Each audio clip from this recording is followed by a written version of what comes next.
G3 media. ముందుగా headlines చూద్దాం. మేడారం జాతరకు సీఎం ప్రత్యేక శ్రద్ధ చూపిస్తున్నారన్న మంత్రి సీతక్క. సమ్మక్క సారాలమ్మ గద్దెల అభివృద్ధిపై రేవంత్ ఫోకస్ చేశారన్న సీతక్క. భక్తులకు ఎలాంటి ఇబ్బందులు ఉండవని హామీ. మేడారం జాతర తెలంగాణ ఆత్మగౌరవమని వెల్లడి.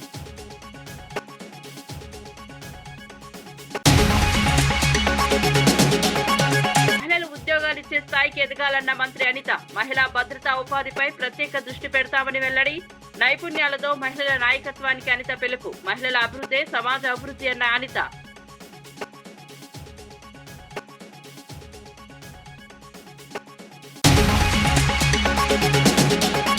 చంద్రబాబు రేవంత్ కలిసి లిఫ్ట్ నిలిపేశారన్న అవినాష్. లిఫ్ట్ ఆగడంతో రైతులు ఆందోళన చెందుతున్నారని వ్యాఖ్య. జగన్ తీసుకొచ్చిందే రాయలసీమ లిఫ్ట్ అని వెల్లడి. రాయలసీమకు అన్యాయం చేస్తే పోరాటం చేస్తామన్న అవినాష్.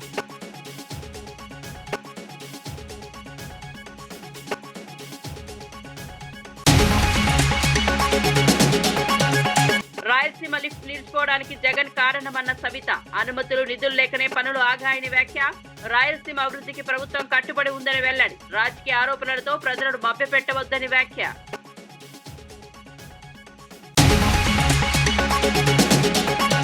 అసెంబ్లీ చర్చకు రాకుండా బీఆర్ఎస్ పారిపోయిందన్న ఎన్ఎం. తెలంగాణ భవన్ లో ప్రెజెంటేషన్ ఎందుకు అని ప్రశ్న. ప్రజాస్వామ్య వేదికను పక్కన పెట్టారని విమర్శ.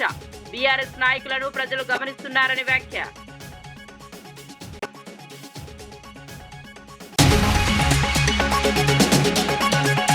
ప్రస్తుత కాంగ్రెస్ ప్రభుత్వ పాలనపై శాసనసభ స్పీకర్, శాసన మండలి చైర్మన్ ఇద్దరు బహిరంగంగానే విమర్శలు చేశారని ప్రతిపక్ష నేతలు పేర్కొన్నారు. ఉప ముఖ్యమంత్రి చెప్పిన అంశాలు వాస్తవానికి భిన్నమని సభలో ప్రశ్నించారని తెలిపారు. ట్రాన్స్ఫార్మర్లు కాలిపోతున్నా పట్టించుకోవడం లేదని, ప్రభుత్వ ఆసుపత్రిలో డాక్టర్లు లేరని, విద్యా వ్యవస్థ నిర్వీర్యమైపోయిందని సభాపతులే చెప్పడం గమనార్హమన్నారు. ఇది ప్రభుత్వ వైఫల్యానికి నిదర్శనమని విమర్శించారు. ప్రజలకు మౌలిక సేవలు అందించడంలో ప్రభుత్వం పూర్తిగా విఫలమైందని ఆరోపించారు. పాలకులు ప్రకటనలకే పరిమితమై క్షేత్రస్థాయిలో సమస్యలు పరిష్కరించడంలో నిర్లక్ష్యం చేస్తున్నారని మండిపడ్డారు. ఇలాగే కొనసాగితే ప్రజల ఆగ్రహం తప్పదని ప్రతిపక్ష నేతలు హెచ్చరించారు. తీరును అసెంబ్లీని తయారు చేసే ప్రయత్నం చేసినారు. కాబట్టి ఈ ప్రజెంటేషన్ విషయంలో కూడా వింత వింత వింత ఒక మార్పు కనపడ్డది. ఇదే పవర్ పాయింట్ ప్రజెంటేషన్ గతంలో బీఆర్ఎస్ హయాంలో కేసీఆర్ గారి నాయకత్వంలో ప్రజెంటేషన్ ఇస్తా అంటే ఇది విరుద్ధం, మన ఇది సభా సాంప్రదాయాలకు విరుద్ధం, ఇది చట్టంలో ఎక్కడ లేదు, ఎంతమంది ఎప్పుడు చేయలేదు, ఇది చేయొద్దు, ఇది రాజ్యాంగానికి స్ఫూర్తిగా ఎన్నో ఎన్నో మాటలు చెప్పారు. అప్పుడు అన్నీ కూడా ప్రజెంటేషన్ ఇస్తే రాజ్యాంగ విరుద్ధం అని చెప్పేసి ఆ రోజు లిఖితపూర్వక లేఖ ఇచ్చినారు. ఆ రోజు పిసిసి అధ్యక్షుడు ఉన్నటువంటి మన ఉత్తమ్ కుమార్ రెడ్డి గారు వారి జానారెడ్డి గారి సంతకాలు పెట్టి లెటర్ ఇచ్చినారు. ఆ రోజు ప్రజెంటేషన్ ఇవ్వకూడదు అని, ఇస్తే చట్ట విరుద్ధం అని చెప్పేసి, రాజ్యాంగ విరుద్ధం అని చెప్పేసి ఇచ్చినారు. కానీ ఈరోజు వారి అధికారంలోకి వచ్చిన తర్వాత అది చట్టానికి లోబడిగా లేదే, అది న్యాయం అయిపోయింది. మేము వద్దని చెప్పలేదు. ఖచ్చితంగా మీరు ఇవ్వండి, మీరు ఇచ్చిన తర్వాత మాకు అవకాశం ఇవ్వండి అని చెప్పినాం. మాకు అవకాశం ఇస్తే ఖచ్చితంగా మేము సహకరిస్తాం, మేము కూడా ఉంటాం, సభలో ఉంటాం, మాట్లాడతాం స్పష్టంగా చెప్పిన దానిపైన ఎలాంటి మాట మాడకుండా దాటవేసే ధోరణితో మేము ఇవ్వమని చెప్పేసి ఒక ముండి వాదంతో ముందుకు పోయే ప్రయత్నం చేసినారు. ఇక్కడ కూడా వీళ్ళు మాత్రం భయపడుతున్నారు. ఎప్పుడు కూడా ప్రతి సందర్భంలో కూడా ప్రతి బడ్జెట్ సమావేశాల్లో కానివ్వండి, వైట్ పేపర్ రిలీజ్ చేసే చాలా సందర్భాల్లో, ఆ సందర్భంలో కానివ్వండి, ప్రతి సందర్భంలో ఈ ప్రభుత్వం తోక ముడుచుకొని పోయింది. చర్చ జరిగినప్పుడు ఎప్పుడు కూడా తోక ముడుచుకొని పోయింది, భయపడి వెళ్ళిపోయినారు. మరి ఈ సందర్భంలో కూడా ఖచ్చితంగా మళ్ళీ పవర్ పాయింట్ ప్రజెంటేషన్ వీరికి అవకాశం ఇస్తే మళ్ళీ మమ్మల్ని నిలదీస్తారని చెప్పేసి ఉద్దేశంతో భయపడి మాకు ఇవ్వకుండా మమ్మల్ని బయటికి పంపించే ప్రయత్నం చేసి ముఖ్యమంత్రి గారు దుర్భుషలాడి మరీ స్పీకర్ గారు వేదికపై వారి స్థానంలో ఉండి కూడా నేను ముఖ్యమంత్రి గారిని ఏమంటే నేను మీకు ఆ మైక్ ఏనని చెప్పేసి ఓపెన్గా బాహాడంగా అన్న తీరుని తెలంగాణ రాష్ట్రం అంతా ప్రజలందరూ చూసే సంగతి గుర్తు చేస్తూ ఉన్నాను. ఈ యొక్క సభలంతా కూడా, ఈ జరిగిన శాసనసభ అంతా కూడా 5 రోజులంతా కూడా కేసీఆర్ గారి సెంట్రిక్గానే జరిగింది. నాకు తెలిసి ఈ ప్రభుత్వంలో మంత్రులకు ఒకరి మీద ఒకరు నమ్మకం ఉందో, ఒకరి మీద ఒకరు కాన్ఫిడెన్స్ ఉందో, అసలు ఒకరొకరు వాళ్ళకి అసలు ఉందో లేదో తెలియదు. కానీ కేసీఆర్ గారిని తిట్టడం మాత్రం అందరూ ఒకటవుతారు. నాయన నాకు తెలిసి ఒకరికొకరు మంత్రులకి సయ్యద్దు లేదు, ఏం లేదు. కానీ కేసీఆర్ గారిని చూపెట్టి ముఖ్యమంత్రి గారు తన బండి నడిపించుకుంటూ ముందు పోతుంటే స్పష్టంగా కనపడుతోంది. రాయలసీమ ఎత్తిపోతల పథకాన్ని Telangana CM Revanth Reddy, AP CM Nara Chandrababu Naidu కలిసి నిలిపివేశారని కడప ఎంపీ వైఎస్ అవినాష్ రెడ్డి తీవ్ర ఆరోపణలు చేశారు. ఈ విషయం వెలుగులోకి వచ్చినప్పటి నుంచి రైతుల ఆందోళన పెరిగిపోయిందన్నారు. రైతుల సమస్యలను ప్రభుత్వం దృష్టికి తీసుకెళ్లేందుకే సమావేశాలు వెళ్లామని, కానీ అక్కడ సమస్యలు వినకుండా ఎదురుదాడి చేశారని మండిపడ్డారు. తెలంగాణ ప్రభుత్వం ఇష్టారాజ్యంగా నీటిని తరలిస్తుంటే దానికి ఎదురుగా YS Jagan Rayalaseema lift irrigation తీసుకొచ్చారని చెప్పారు. ఈ ప్రాజెక్ట్ ద్వారా రాయలసీమ వ్యవసాయం నిలబడిందని గుర్తు చేశారు. రాయలసీమ రైతులకు అన్యాయం జరిగితే వైఎస్ఆర్సీపీ పోరాటం చేస్తుందని అవినాష్ రెడ్డి స్పష్టం చేశారు. అభద్రతాభావము ఆందోళన ఉన్నాయి. రైతుల అభద్రతాభావము, రైతుల ఆందోళనను డిఆర్సీ ద్వారా ప్రభుత్వం దృష్టికి తీసుకెళ్లేందుకే మేమందరం వచ్చాం. మరి ముఖ్యంగా ఈరోజు మాకు ఎటువంటి అసలు ఏమాత్రం కూడా మా వాదన వినే పరిస్థితి కూడా అక్కడ కనిపించలేదు. ఈరోజు ప్రతి రైతులో కూడా ఆందోళన ఉంది. వర్షాలు బాగా పడినప్పుడు, శ్రీశైలంలో ఫ్లడ్ డేస్ ఎక్కువ ఉన్నప్పుడు తెలంగాణ పవర్ జనరేట్ చేసిన, తెలంగాణ ఎత్తిపోతల పథకాల్లో నీళ్లు ఎత్తిపోసుకున్న మనం గ్రావిటీ ద్వారా తీసుకోవచ్చు. ఏది వర్షాలు బాగా పడినప్పుడు. ఫ్లడ్ డేస్ దాదాపు 180 రోజులు ఫ్లడ్ డేస్ ఉన్నప్పుడు ఇది సాధ్యం. కానీ ఫ్లడ్ డేస్ తక్కువ ఉన్నప్పుడు మన పరిస్థితి చాలా ఘోరంగా ఉంటుంది. మన ప్రాంతానికి 111 టీఎంసీలు రావాలా, ఎస్ఆర్బీసీకి సంబంధించి 19 టీఎంసీలు రావాలా, తెలుగుగంగకు సంబంధించి 39 టీఎంసీలు రావాలా, జిఎన్ఎస్ఎస్కి సంబంధించి 38 టీఎంసీలు రావాలా, చెన్నై డ్రింకింగ్ వాటర్కు 15 టీఎంసీలు రావాలా, కేసీ కెనాల్ ఏదైతే ఇక్కడ మనం శ్రీశైలం నుంచి మనం తీసుకుంటామో దానికి 10 టీఎంసీలు రావాలా, మొత్తం 111 టీఎంసీలు నీళ్ళు మనకు రావాలా. మొత్తం కేసీ కెనాల్ రైతాంగం, జిఎన్ఎస్ఎస్ కింద ఆయకట్టు రైతాంగం, తెలుగుగంగ ఆయకట్టు అంటే బ్రహ్మం సాగరు, SR1, SR2 రైతాంగం, ఇన్ని లక్షల మంది రైతులు వీటి మీద ఆధారపడి ఉన్నారు. మరి ఇంత పెద్ద అంశాన్ని ఏమాత్రం అంటే మేము చర్చ మొదలు పెడితే 2 నిమిషాలు మా వాదన వింటనే రివర్స్ ఎదురుదాడికి మళ్ళా మేము సమాధానం ఇస్తే డైవర్షను. కేవలం ఎదురుదాడి, డైవర్షన్ తప్ప ఏమీ లేదు ఇక్కడ. ఏ సమస్యలు ఏవనైతున్నా ఇంతే. మరి ఈ డిఆర్సీ మీటింగ్లు ఎందుకో మరి అర్థం కాని పరిస్థితి. ఇప్పుడు రాష్ట్రాలు 2 అయిపోయిన తర్వాత తెలంగాణ ప్రభుత్వం వాళ్ళ ఇష్టం వచ్చినట్టు వాళ్ళు పవర్ జనరేషన్ చేస్తూ ఉన్నారు. వాళ్ళ ఇష్టం వచ్చినట్టు వాళ్ళు లెఫ్ట్ కెనాల్ నుంచి మరి ఎత్తిపోతల పథకాలు నిర్మించుకుంటూ పోతూ ఉన్నారు. మరి అదే జరిగితే మనకు హక్కుగా రావాల్సిన నీళ్లు, మనకు అలొకేషన్ చేయబడ్డ 111 టీఎంసీల నీళ్లు మనం డ్రా చేసుకోవడం అనేది అసాధ్యమైన పరిస్థితి వస్తుంది. కాబట్టి చదరంగంలో ఎత్తుకు పై ఎత్తు ఎలా వేస్తారో తెలంగాణ ప్రభుత్వం ఎత్తులకు పై ఎత్తు జగన్మోహన్ రెడ్డి గారు వేసి వాళ్ళు అనుమతులు లేకుండా ప్రాజెక్టులు ఏ రకంగా ముబ్బడిగా కట్టి నీళ్లు ఎత్తిపోసే ప్రయత్నం చేశారో మనం కూడా రాయలసీమ ఎత్తిపోతల పథకం ద్వారా రోజుకు 3 టీఎంసీల నీళ్లు 800 అడుగుల్లోనే రోజుకు 3 టీఎంసీల నీళ్లు తీసుకొని తద్వారా మన ప్రాంత రైతాంగం యొక్క ఇంట్రెస్ట్ను, మన ప్రాంత వ్యవసాయాన్ని ప్రొటెక్ట్ చేయాలని చెప్పి జగన్మోహన్ రెడ్డి గారు 2020లో దాదాపు ఆ ప్రాజెక్టు మొదలుపెట్టి ఎన్ని ఇబ్బందులు వచ్చినా దాదాపు 950 కోట్ల రూపాయలు ఆ ప్రాజెక్టు కోసం ఖర్చు కూడా చేయడం జరిగింది. మేము ఇవాళ డిఆర్సీ మీటింగ్ లో అడిగింది ఒకటే, మీరేం చేసినారని చెప్పి మమ్మల్ని క్వశ్చన్ చేసినారు వాళ్ళు. మేము ఒకటే చెప్పినాం, జగన్మోహన్ రెడ్డి గారు ఈ ప్రాజెక్టు ఉద్దేశం ఎక్స్ప్లెయిన్ చేసిన తర్వాత ఈ ప్రాజెక్టు కోసము ఈ పునాదిరా వేసిన తర్వాత 950 కోట్ల రూపాయలు మేము ఏం చేసినాము, ఈ నుంచి మీరు ముందుకు తీసుకెళ్ళండి, ఆ దిశగా మాకు స్పష్టమైన హామీ ఇవ్వండి ప్రభుత్వం తరపున అంటే ఆ హామీ మాత్రం ఇవ్వరు. చంద్రబాబు నాయుడుకు ప్రజల కంటే స్వార్థ ప్రయోజనాలే ముఖ్యమని వైఎస్ఆర్సీపీ నేత నరేన్ రామంజుల్ రెడ్డి విమర్శించారు. ఎరువుల నుంచి రైతు భరోసా వరకు ఏ పథకం సరిగా అమలు కావడం లేదని ఆరోపించారు. రైతులు ఇబ్బందులు పడుతున్నా ప్రజలు స్పందించడం లేదన్నారు. వైఎస్ఆర్సీపీ హయాంలో రైతు సంక్షేమానికి ప్రాధాన్యం ఇచ్చామని గుర్తు చేశారు. ప్రస్తుతం పంట నష్టాలు, ఎరువుల కొరతతో ప్రజలు తీవ్ర ఇబ్బందులు ఎదుర్కొంటున్నారని తెలిపారు. ఈ పరిస్థితులకు పూర్తి బాధ్యత ప్రభుత్వానిదేనని పేర్కొన్నారు. రైతు సమస్యలపై నిర్లక్ష్యం కొనసాగితే ప్రజా ఉద్యమాలు తప్పవని నరేన్ రామంజుల్ రెడ్డి హెచ్చరించారు. ఒకవేళ పంట నష్టపోతే దానికి ఇన్సూరెన్స్ ఇచ్చే పరిస్థితి లేదు. ఒకవేళ ఎప్పుడన్నా కానీ ఇచ్చినారంటే 6 నెలలకు 8 నెలలకు ఇస్తారు. అంటే నీకు గాయం తగిలింది ఎప్పుడు, నువ్వు కట్టుకడతానేది ఎప్పుడు. అది ఈ కూటమి ప్రభుత్వం. దయచేసి ప్రజలు కూడా గమనించండి అని చెప్పి తెలియజేసుకుంటూ, రాయలసీమ ఎత్తిపోతల పథకం నిలిచిపోవడానికి ప్రధాన కారణం వైఎస్ఆర్సీపీ అధినేత వైఎస్ జగన్మోహన్ రెడ్డేనని మంత్రి సవిత విమర్శించారు. ప్రాజెక్టుల విషయంలో గత ప్రభుత్వం నిర్లక్ష్యం చేసిందని ఆరోపించారు. అవసరమైన అనుమతులు, నిధుల వ్యవస్థీకరణ చేయకపోవడంతో పనులు ముందుకు సాగలేదన్నారు. ప్రస్తుత ప్రభుత్వం రాయలసీమ అభివృద్ధికి కట్టుబడి ఉందని తెలిపారు. రైతులకు సాగునీరు అందించడమే లక్ష్యంగా ప్రాజెక్టులను పునఃసమీక్ష చేస్తున్నామని చెప్పారు. రాజకీయ ఆరోపణలతో ప్రజలను తప్పుదోవ పట్టించవద్దని హితవు పలికారు. రాయలసీమకు న్యాయం చేసే బాధ్యత తమ ప్రభుత్వానిదేనని మంత్రి సబిత స్పష్టం చేశారు. కానీ వైసీపీ పార్టీ ప్రజాప్రతినిధులకు కానీ కడప జిల్లా ప్రజలపై ప్రేమ కానీ బాధ్యత కానీ నిబద్ధత కానీ ఉంటే మరి ఈరోజు డిఆర్సీ మీటింగ్ జరుగుతుంది. వాళ్ళు వినే జిల్లా అభివృద్ధి కోసం వాళ్ళ సూచనలు, సలహాలు, అధికారులు ఎక్కడ పనిచేయలేదు ఏంటో మేము అధికార పక్షంలో ఇన్ఛార్జ్ మంత్రిగా నేను ఇక్కడ కూర్చున్నా. మరి అది మాట్లాడాలి. రాయలసీమ ఎత్తిపోతల పథకం మరి ఏం జరుగుతోంది, మీరు జరుపుతారా లేదా అని అన్నారు. నిమ్మల రామానాయుడు గారు రాయలసీమ పథకం వృధా అని అన్నారు అని అవినాష్ రెడ్డి గారు చెప్తున్నారు. నిమ్మల రామానాయుడు గారు రాయలసీమ ఎత్తిపోతల పథకం వృధా అని చెప్పలేదు. క్లారిటీగా ఉంది. 2,745 కోట్ల రూపాయలు అనుమతులు తీసుకోకుండా మీ పెద్దిరెడ్డి రామచంద్రరెడ్డి గారు వర్కుల కోసం ప్రజల సొమ్ము వృధా చేశారన్న విషయం నిమ్మల రామానాయుడు గారు చెప్తున్నారు. మరి 2020లోనే ఆగిపోయింది. మరి ఎవరున్నారని ఆయన్ని అడిగాము. అవినాష్ రెడ్డి గారి దగ్గర జవాబు లేదు. మీరు చేసేకి చేత కాక ఈరోజు కూటమి ప్రభుత్వం పైన చంద్రబాబు నాయుడు పైన దుష్ప్రచారం చేస్తున్నారు. క్లారిటీగా మేము చెప్తున్నాం.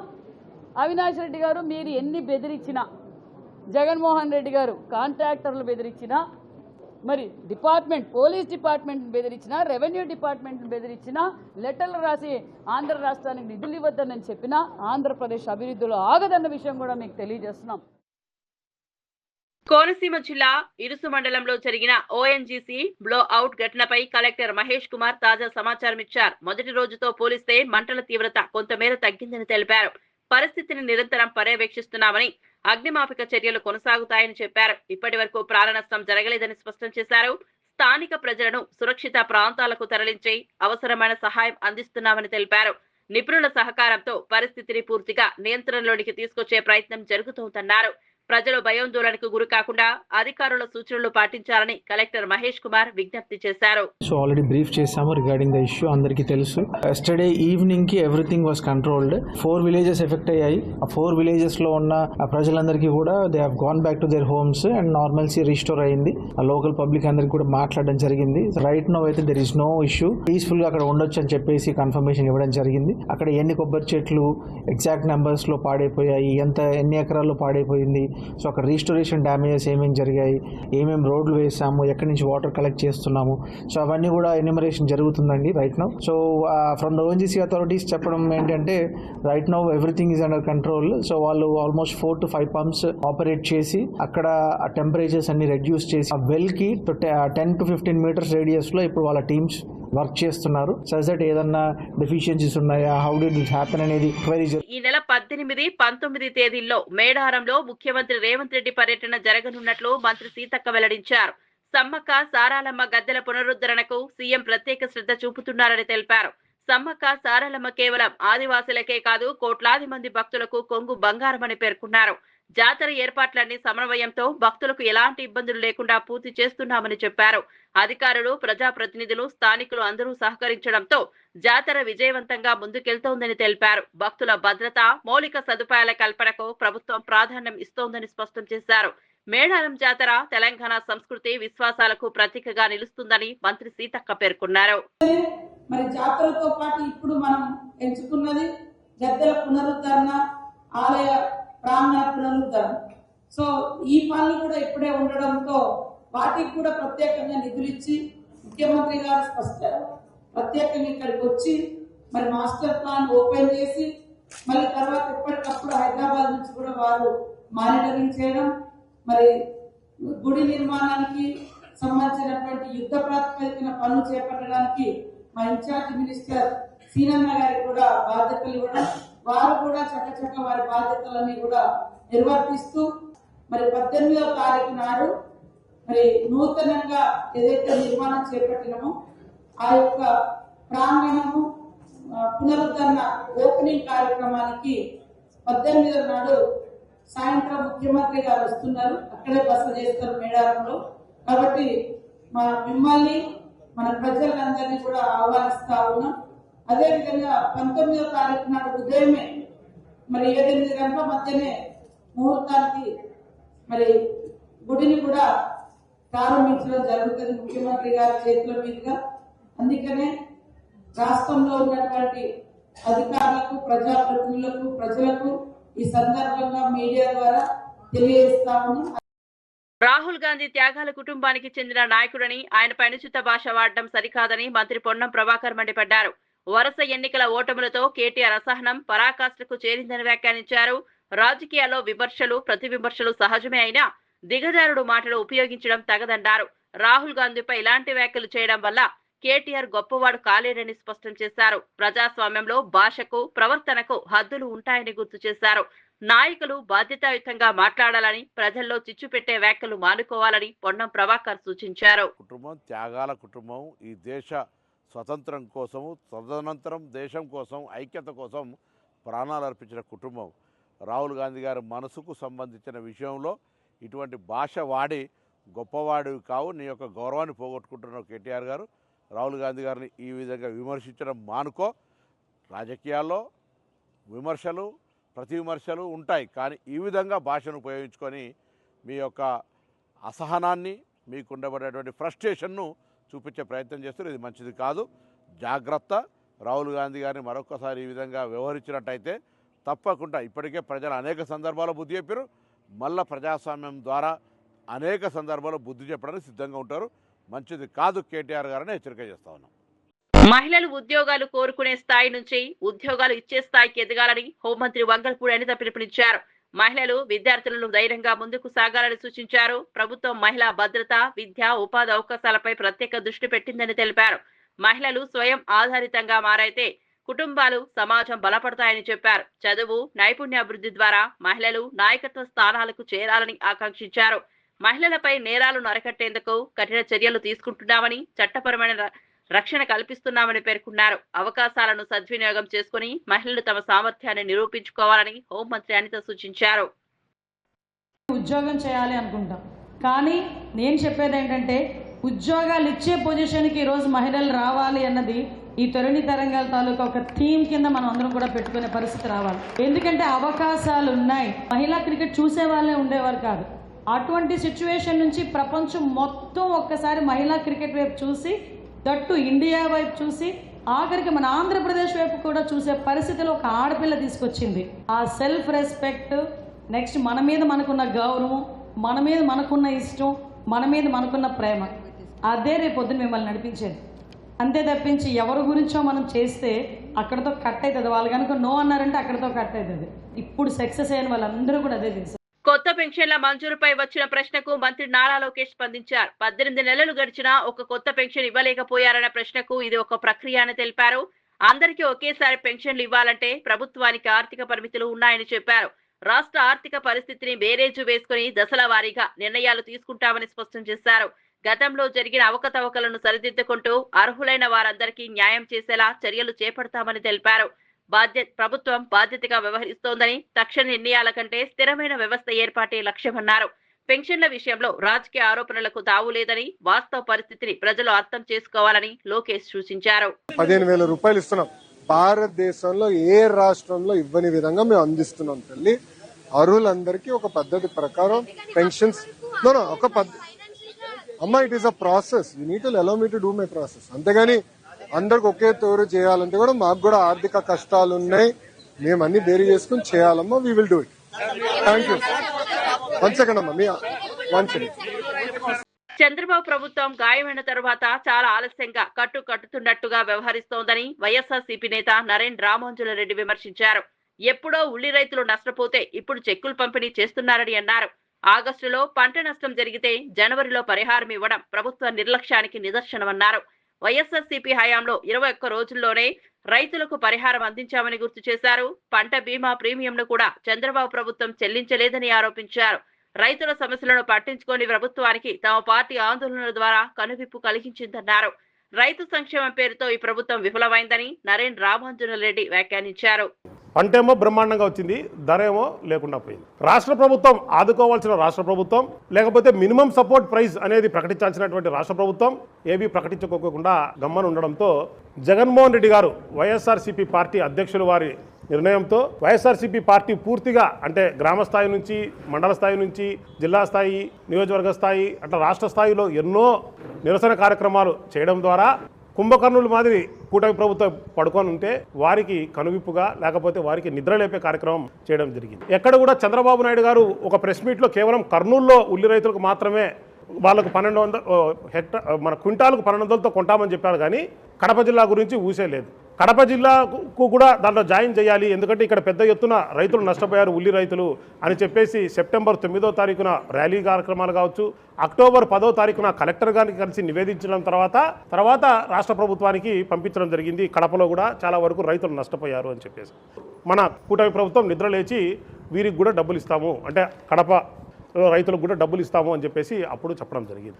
సో ఫస్ట్ చంద్రబాబు నాయుడు గారు ఆగస్టులో ఏమని చెప్పడం జరిగిందంటే క్వింటాలకు 1200 రూపాయలు చొప్పున రాష్ట్ర ప్రభుత్వం కొనుగోలు చేస్తుంది అని చెప్పింది. కొనుగోలు చేస్తామని చెప్పి మన కమలాపురం మార్కెట్ యార్డ్లో కూడా కౌంటర్ ఓపెన్ చేసినారు. ఓపెన్ చేసిన కొన్ని రోజులకే మూసేసినారు. ఎందుకు మూసేసినారంటే ఇప్పుడు వీరు నష్టపరిహారం కట్టించింది 64,000 ఎకరాలకు నష్టపరిహారం కట్టించినారు. ఒక్కొక్క ఎకరాకు 20,000తో అంటే 128 కోట్ల రూపాయలు ఇప్పుడు ఇచ్చినారు.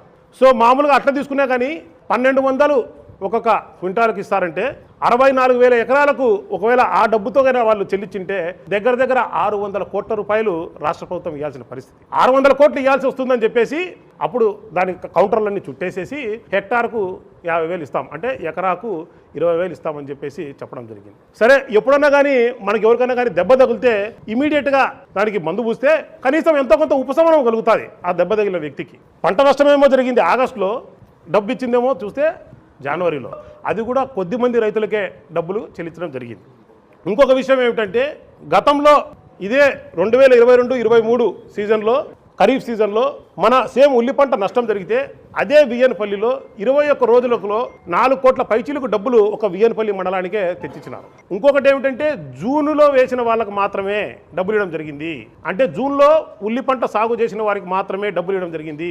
జూలై నెలలో ఆగస్టు నెలలో వాళ్ళు ఒకవేళ పంట పెట్టుకోరంటే వాళ్లకు డబ్బులు రాలేదు, వారికి నష్టమే మిగిలింది. ఇప్పటికి కూడా యూరియా కావాలంటే 100 రూపాయలు ఎక్స్ట్రా పెట్టి కొనాలా, కాంప్లెక్స్ ఎరువులు కావాలంటే బస్తాకు 400 నుంచి 500 రూపాయలు ఎక్స్ట్రా పెట్టి కొనాలా. అన్నదాత సుఖీబాబా ఫస్ట్ సంవత్సరానికి పూర్తిగా ఎత్తేయడం జరిగింది. రైతు భరోసా కేంద్రాలు అనేవి పూర్తిగా నిర్వీర్యం కాబడ్డాయి. దాంట్లో ముందు గతంలో ఎరువులు పురుగు మందులు అన్నీ దొరికే పరిస్థితి ఉంటే ఈరోజు దాంట్లో సగం కంటే సగం పైన స్టాక్ దొరికే పరిస్థితి లేదు. అది ఈరోజు రైతుల పట్ల ఈ కూటమి ప్రభుత్వానికి ఉన్నటువంటి ప్రేమ.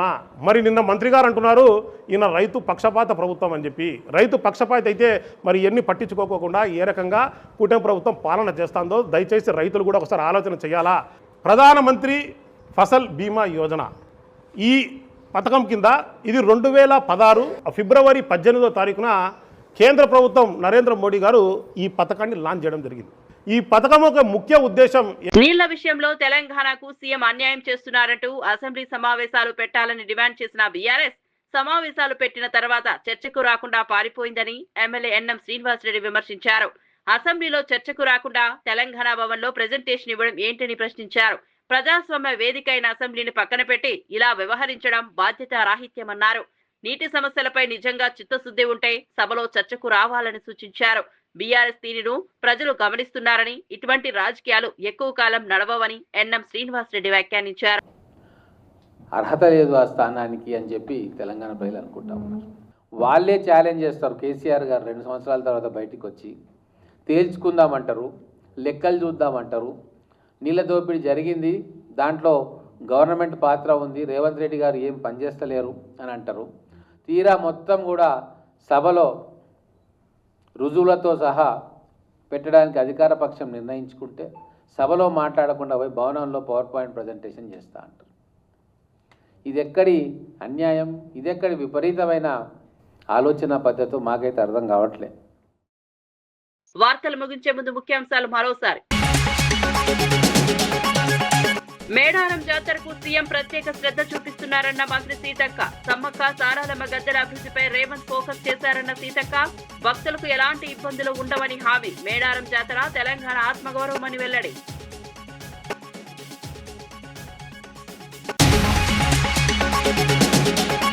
మహిళలు ఉద్యోగాలిచ్చే స్థాయికి ఎదగాలన్న మంత్రి అనిత. మహిళా భద్రతా ఉపాధిపై ప్రత్యేక దృష్టి పెడతామని వెల్లడి. నైపుణ్యాలతో మహిళల నాయకత్వానికి అనిత పిలుపు. మహిళల అభివృద్ధి సమాజ అభివృద్ధి అన్న అనిత.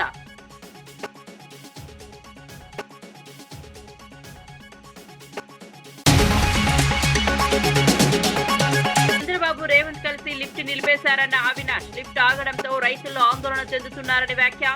జగన్ తీసుకొచ్చిందే రాయలసీమ లిఫ్ట్ అని వెల్లడి. రాయలసీమకు అన్యాయం చేస్తే పోరాటం చేస్తామన్న అవినాష్.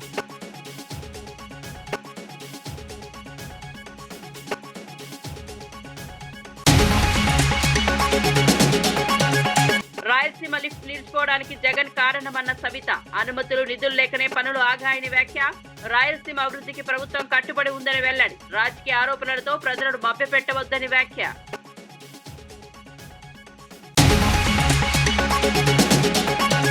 అసెంబ్లీ చర్చకు రాకుండా బీఆర్ఎస్ పారిపోయిందన్న ఎన్నం. తెలంగాణ భవన్ లో ప్రెజెంటేషన్ ఎందుకు అని ప్రశ్న. ప్రజాస్వామ్య వేదికను పక్కన పెట్టారని విమర్శ. బీఆర్ఎస్ నాయకులను ప్రజలు గమనిస్తున్నారని వ్యాఖ్య.